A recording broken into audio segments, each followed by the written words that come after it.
30 seconds, stand by. We're doing it more and more. Coming up on G4, 13 full. We're doing it more often with fewer people. But by going live more often and in more places, are we really thinking about safety? 15 to 20 feet from any close-up power line. Even 20 feet is too close. This dish is inches away. An inch and a half, you can get in closer. Of course, it is a cable TV line. I think that's just dandy. Watch out, look. Jesus. I'm just kind of interested to see what's going to happen to all the power and all the cable TV here when that thing fires up. Push 250 watts of microwave energy through that cable. It has a tendency to get radiation. Pretty close to the line. Yeah, I know. That's what I'm trying to avoid.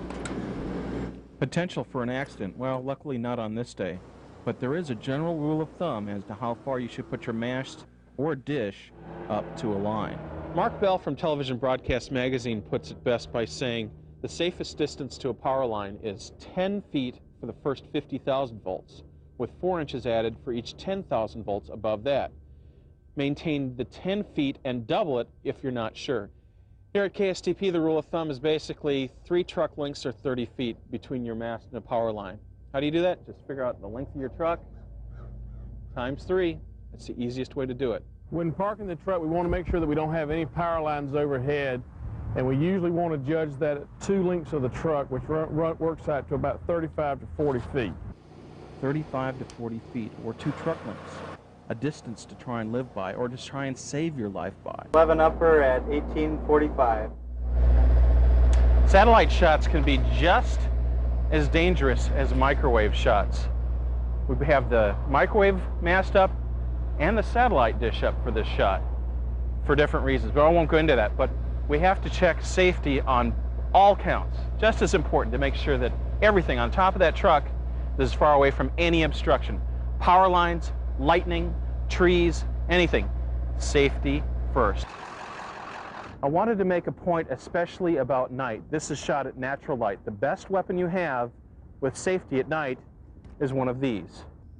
First thing you do, hop out of the truck, grab your flashlight, use your spotlight in the truck, look at your dish, then look at your power lines. Too close, 2 to 3 truck lengths away. This is way too close. A simple flashlight or spotlight can save your life. It doesn't take much time at all. What I'm about to show you is some very graphic video from Des Moines, Iowa from September of 1997. The Channel 5 reporters probably never knew what hit them. David Bingham was conscious on the scene but badly burned. Kimberly Arms, also badly burned, was unconscious. One of them raised this tall microwave mast that extends from the top of their live van. It touched a power line along Franklin Avenue. That's when 13,000 volts shot through the van and the crew. As soon as the antenna went up, I heard a big bang. I looked down under the van, and the guy that was running the News 5, he collapsed under the van and burst into flames. So I jumped out of my truck, ran over here. About that time, the lady newswoman, she ran around to try to help him. She bent down, and it just sucked her right in, and she started on fire. Cautious witnesses tried to help the injured reporters get out, but the van was still electrified. I heard a scream, I saw the girl run around, and then I heard a pop, and I heard one last scream.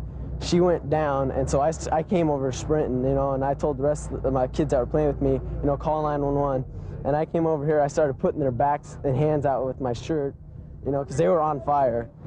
Mid-American power crews arrived shortly after the police and fire trucks. Spokesman Kevin Wakey says that 13,000 volts are more than enough to be deadly. Power tries to find the path of least resistance. It goes straight down. So if you make contact, it's going to go straight down and into the van, and that's apparently what happened in this case.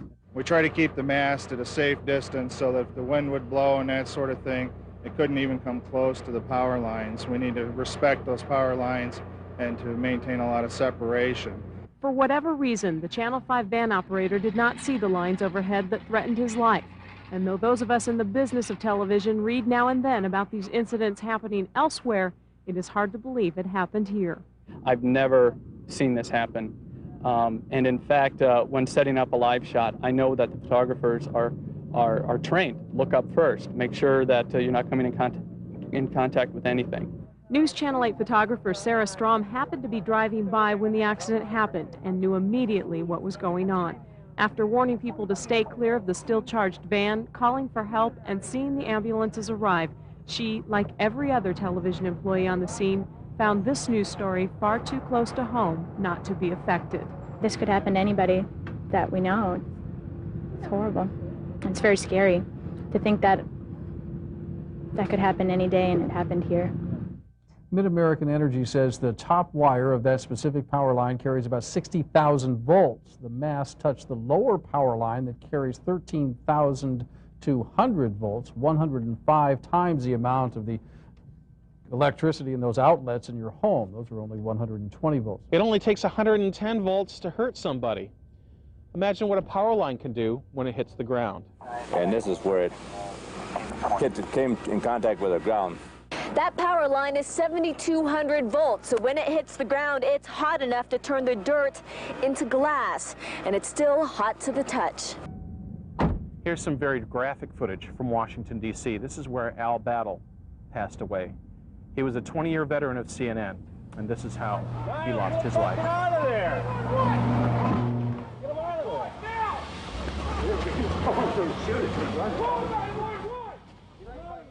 Yeah, there might be some. What the hell's in there? God damn. Right.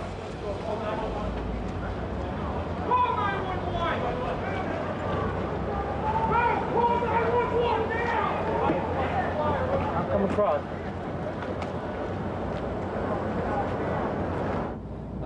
It's a terrible situation, and if you ever saw a situation with, like Al, I tell you, it really gets your attention. Here's another example from Pittsburgh, another van parked underneath power lines. On the internet, the World Wide Web, is a lot of information you can steal on E&G safety. So you can put it in writing and write your own safety training manual to get it in writing in policy form for your own newsroom and certify everybody. Another good place for information can be from your power company. Here's an example of just some things to think about from PG&E.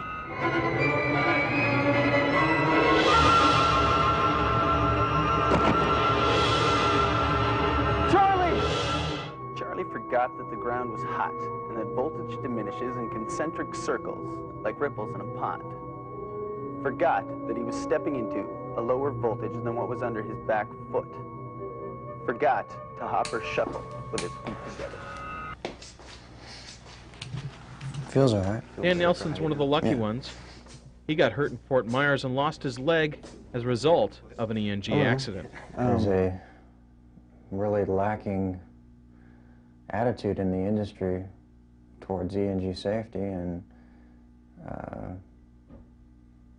management hasn't paid enough attention to it, and it's gone on for too long. I don't know. I mean, I've been a victim. There have been other victims, and there will be more. But somebody's got to stand up and get somebody's attention. Mark Bell from TV Broadcast Magazine says distraction is the biggest problem in E&G and S&G accidents. 30 seconds. 30 seconds can be a period of time that if you walk around your truck and take a look, it can save your life. You might not even have to die. If you have a crippling accident, it can affect your life forever. 30-second walk around by checking under the truck, checking up over the truck, can be the difference. 30 seconds gets interrupted, start it again. Give yourself 30 seconds. 30 seconds can save your life, just like this 30 seconds might save you. 2.5 minutes to pre-show. And when that award-winning live shot is all said and done, don't forget, you may be in a hurry to get home, but make sure everything's down and all ready to go.